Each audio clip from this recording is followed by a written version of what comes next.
I just got back from the flea market, so let's talk about what I found.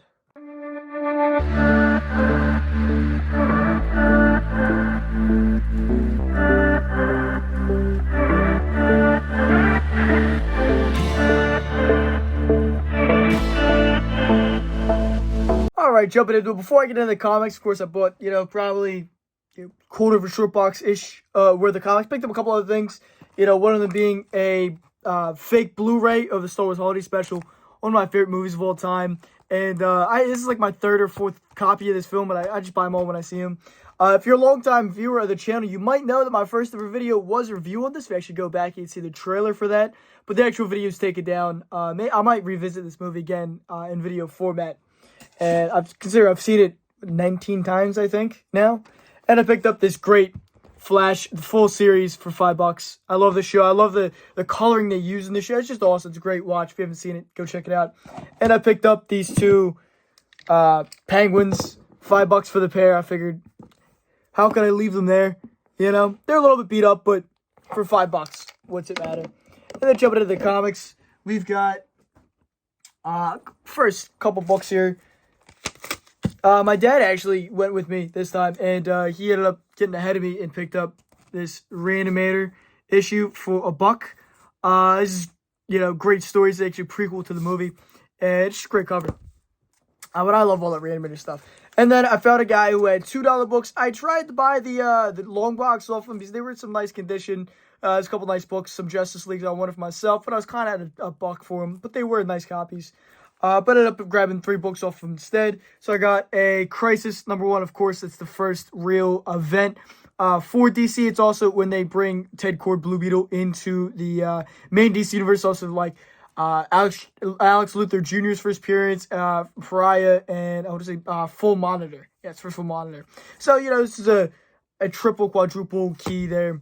It's just one of those things for $2. It's a nice copy. You really can't leave it. It's such a major book. And then I picked up Spectacular Spider-Man #100. It's a great Spot cover. Spot's, of course, coming to that Miles movie. And it's one of those milestone issues. And then I also picked up this Detective Comics with the $5.56. It's a great cover. And for $2, it was in nice shape. So I decided I was going to grab it. Then we have this one guy had his dad's books with him. And, that's always a good sign. So I had picked up a small stack of stuff off of them. These were the $1 issues. We got Iceman #4. This is only a 4-issue mini I always try to put together when I see it. I have a couple runs of it now, I think. And I love those Oblivions. Black cover's hard to get, not tick to hell. And Spectacular Spider-Man #65. Second Calypso. Calypso is going to be in the Craven movie. I think Ariana DeBose is playing her. And so, maybe some of those minor keys might go up. And, newsstand copy for $1. Why not? Iceman #3 is for full appearance of Oblivion. And, just not one of those books. It's, I got a couple copies of it. Got a couple runs. When I see it for cheap, I grab it. And the Spider-Woman #44, a run for all I needed just to fill it out. And then this guy who shared a table with him had other books for 50 cents a piece. Although I grabbed 4 books, and he charged me $3. I didn't even realize until after I paid him, and I just, for $1, okay, still under $1 on the books. But Marvel Premiere #46, second part of the Outer Realm story with Man-Wolf and his origin there. Justice League America #22. It's just a book I wanted to flip through, and for 50 cents, who cares? The Thing #16, I just wanted to get it to an even number of books. It's just a cool cover, I guess. And it really is. And Alien Worlds #8 is a great run to kind of put together as you see them for cheap. One of those great Eclipse books. And then for $2, they had this Vault of Horror Pre-Code Horror reprint. It's got 2 sides to it and some great Golden Age beauty in there. So, for $2, I was just going to pick it up because why not? You don't see those too often. And then I found a guy who had, I go to his table every time I'm out at this flea market. And, he's got 3 for $1 books. And usually they're pretty well picked through. But I got a Firestorm issue I needed for my run. This kind of books, like, I really don't even want to spend $1 on the run filler Firestorm issues just because I know I can find them for cheap. And they're 33 cents, Just American #34. I think I've picked up some of these recently as well. I've got a nice stack. But it's a huge cover. And for less than $1, how could you go wrong? And then Wake number, I think, 2. Yeah, 2. This is the second print. Some of the second prints are pretty tough. I think they only did 1 and 2 and maybe 3 at a second print. But it's one of those tough to find books. And then a table across the way had the Punisher Annual number 2. First fight between Punisher and Moon Knight. I know this book had hit like $20 not that long ago. I don't know what it sits now, but for $1, I figured why not. For that kind of a price, you can't go wrong. And then this guy had $3. This is the first time I actually went to. He had $3 books, and I got 4 books. It ended up being $10 for the 4. So Spawn number 2, the fan edition. Some of these are kind of tough to find. The variant on that, used to be a couple bucks. I think it's back to like $4 or $5. Curse Ball number 12. I keep on saying this is first Judas Priest. It's actually first Jessica Priest. It's her on the cover there. It's great, minor Spawn key. Korg 70,000 BC number 1 is a great Hanna-Barbera book. I just, I wanted to flip through it. I've actually never picked up any issues out of that run. I think I might have a issue a little bit later. And the Sandman number 9, first appearance of Nada, who was a love interest for Dream. But again, for $10 for the 4, I figured why not? It's, it's a pretty nice copy. It's probably $20 book there alone. So some, decent deal. Nothing too crazy. I've done better and I've done worse. And then this guy had, he had dollar books. I put a stack of 15 together, and he ended up pulling 3 out that he wanted to do more for. So I passed on that. What are you going to do? So, but I still bought 12 books for $10, and rookie mistake on my part.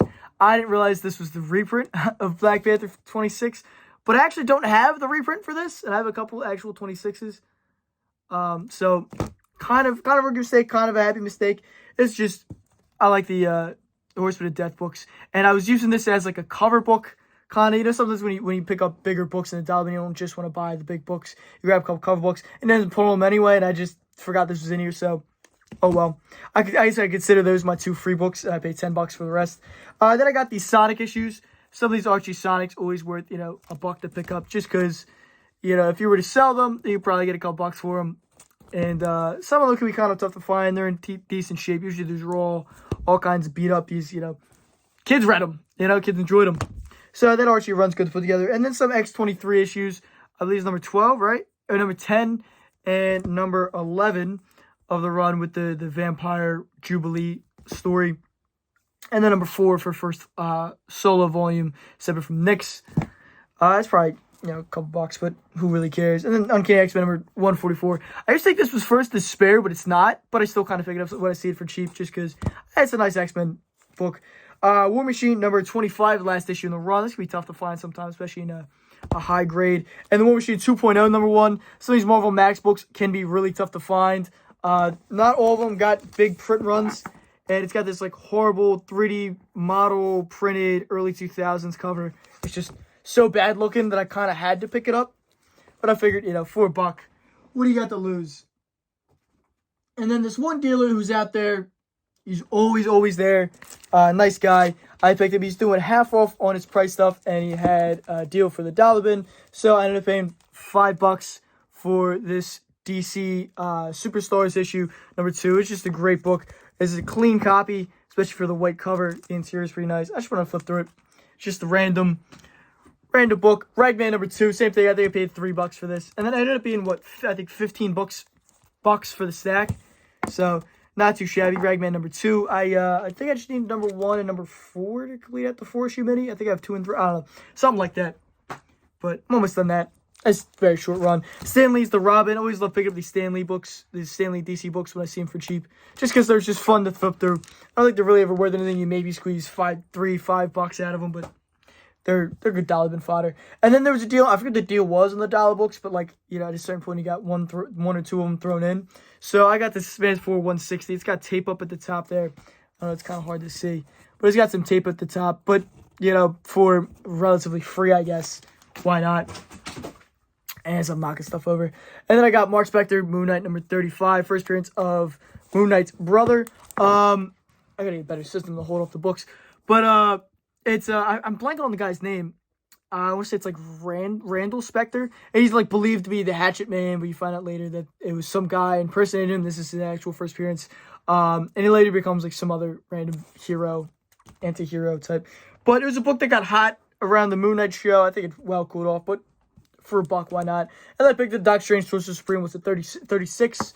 And it's the Infinity Gauntlet Epilogue. I always pick up the Infinity Gauntlet tie-ins, stuff like that. There's not too many of them. Infinity War, there's a lot more. But the Infinity Gauntlet ones, it's really, really easy to knock them all out. And then this Quasar, number 29. It's that, you know, I guess you can call it iconic, infamous, pregnant cover. It's just, you know, another one. It was a clean copy, and I just picked it up because why not? The Spectre number 1, the Tales of the Unexpected, Mike Mignola cover. Another one for $1. You know, this is, again, sometimes guys can charge $5-10 for this. But, you know, I just picked it up because it's a cool Mignola cover. And, yeah, I like the Spectre. And then I got the last 2 issues I needed for Doom War, number 5 and number 6, which is first appearance of the Midnight Angels. This is actually a nice little key. It's probably $20. It's a nice copy. But I now have the full, all 6 issues. And I'm working on a second run so I can sell that and make the money back. And I'll keep the first run for my personal collection. And then I picked up these last 3 books here. So we got a great Alan Davis Detective Comics 570 cover with Catwoman and the Joker on it. And I paid $5 for this book. And the Batman Year One, number 1. So it's first appearance of the second. It's the second Reaper. I don't think he's actually, I think he's just the Reaper. It's not the Grim Reaper, I don't think. But it's like Judson Carlson or something like that. Some really goofy name. But, you know, a detective, $5.75 for, I think, $2 he had on it and $3 in the other, vice versa. $5 for the pair. Why not? They're, you know, not in the best shape, but I figured why not. And then after Columbus, my best find wasn't even at Columbus. After Columbus, I stopped at a flea market, of course. I stopped at a antique store down closer to me than Columbus. And I picked up a House of Mystery, number 290, first appearance of Queen Blood, and of course, first appearance of I, Vampire. And I picked it up for, I just rebagged it, boarded it. But you can see on here, I picked it up for $5. Yeah, $5 there. Of course, I got it all wrinkled. So and then they did a deal. So it ended up being, after tax, it was like 4 something. So, you know, First Eye Vampires is a great, just like dark key. One of the ones that predates, really all of the just like dark keys predate this. But it's a nice book. It's not in the best shape, but it's a great Joe Kubert cover. Relatively underrated first appearance, and it was a great book. For $4, how do you go wrong? You know, you get maybe low end $40 for this copy if I wanted to get it going right away. So definitely a great buy. It's going to the PC until I get a chance to upgrade it. But yeah, it was definitely worthwhile hunt today. Nothing too crazy. We kind of got swamped out in the morning. I kind of lost 2 hours of hunting. I think it's part of why there wasn't too crazy of stuff. Saw a couple other fellow professional pickers out there. So hopefully everybody got some good deals, and hope you all enjoy. Follow me here on Facebook and Instagram for more daily content, posting every single day. All linked down in the description. And join the Facebook group Fandoms Unleashed for even more daily content, behind the scenes look at Connor's comics, special polls on what the next videos are going to be, and all kinds of great discussions you can post in there. And again, it's all linked down in the description. And until next time, peace.